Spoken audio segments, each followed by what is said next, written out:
तो इसलिए वो नाटक यहाँ होते थे और वही नाटक यहाँ चलते रहे काफ़ी देर तक, अजामिल उद्धार वगैरह वगैरह। बाद में एक परिवर्तन आया और सामाजिक जितने भी नाटक थे वो शुरू हुए और एक 29 साल के लिए गेटी थिएटर ने हिंदुस्तानी थिएटर के लिए मना कर दिया कि आप गेटी थिएटर में नाटक नहीं कर सकते क्योंकि आपके बड़े बड़े प्रॉप्स होते हैं, प्रॉप्स की वजह से हमारा गेटी थिएटर टूट जाता है। तो एक दुर्गादास जी होते थे यहाँ पर म्यूनिसिपल काउंसिलर। दुर्गादास जी ने बड़ी मेहनत करी और ये नाटक गेटी थिएटर में होने लगे, हिंदुस्तानी नाटक। उन्होंने कहा कि एक नाटक हम देंगे एक कंपनी को साल भर में। तो फिर एक नाटक हिंदुस्तानी का यहाँ आया और फिर ये कुछ दिनों के लिए बाद में चलता रहा। आहिस्ता आहिस्ता आज़ादी भी आ गई, आज़ादी आने के बाद नाटक यहाँ होते रहे। लेकिन तब भी ये जो गेटी थिएटर था ये था शिमला एडीसी के पास। शिमला एडीसी में ज़्यादातर आर्मी के ऑफिसर्स होते थे। तो भाषा संस्कृति विभाग ने ये खरीद लिया म्यूनिसिपल कॉरपोरेशन से। ये खरीद करके अपने पास संभाल लिया और एक वेद सीगन जी थे जो आर्किटेक्ट थे, उनसे इसको जैसा ये पुराने ज़माने में होता था वैसा गेटी थिएटर बनाया गया।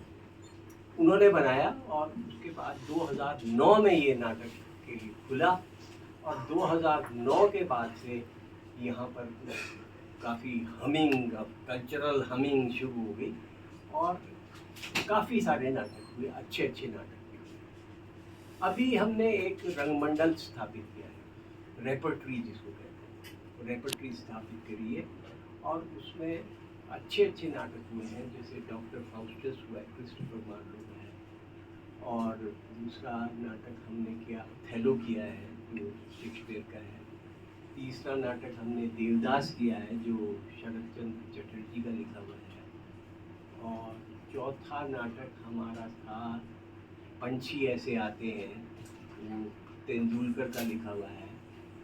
और एक फितरती चोर अभी हमने नाटक किया है, वो एक कहानी पर आधारित है जो कहानी देथा ने लिखी थी। देथा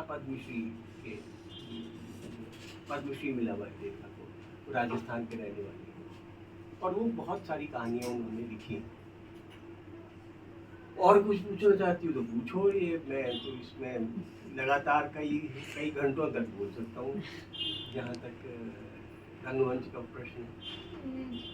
ये दोनों निबंध आपने शिमला पे लिखे, तो आपको ये निबंध लिखने की प्रेरणा कहाँ से मिली? प्रेरणा तो ऐसी मिली कि जो नाटकों का था, मैंने कहा कि हिंदुस्तानी नाटक की जो हिस्ट्री है ये और किसी के पास नहीं है, ये मेरे पास ही है। चांस की ऐसी बात है कि वो मेरे पास ही है। तो मैंने सोचा कि इसको शेयर करना चाहिए क्योंकि मेरा तो पता नहीं है कब मेरा जीवन खत्म हो जाएगा। महात्मा गांधी ने ये कहा था कि आप जियो ऐसे कि जैसे आपने कल मरना हो और पढ़ो ऐसे जैसे आपने 1000 साल जीना हो। इतना पढ़ना चाहिए। तो आप महात्मा गांधी की अगर बात मानूं, मैंने कहा कि इसको लोगों को तक पहुंचा देना बहुत ज़रूरी है, तो इसलिए मैंने वो नाटक का लिखा। तीसरा था वो, दूसरा जो मेरा निबंध था वो था शिमला का शिमला पर लोकगीत, ऐसे कुछ था ना, लोकगीतों में शिमला, ऐसा कुछ था। तो उसमें तो कोई खास बात नहीं थी, कोई प्रेरणा नहीं थी इसके लिए। लोकगीत में लिखा है, शिमला के बारे में किताब निकल रही है, तो लोकगीत जो यहाँ के गाए जाते हैं शिमला पर वो मैंने इसमें दिए।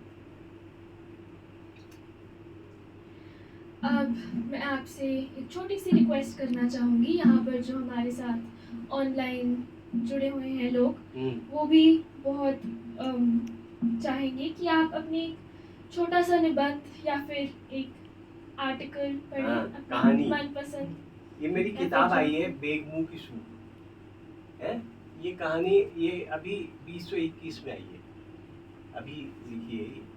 इसमें एक कहानी आती है, ये मुझे इसलिए अच्छी लगती है कि इसकी भाषा बहुत अच्छी लिखी है मैंने। मैं इसमें खुश होता हूँ कि मैंने इसमें भाषा खूब अच्छी लिखी।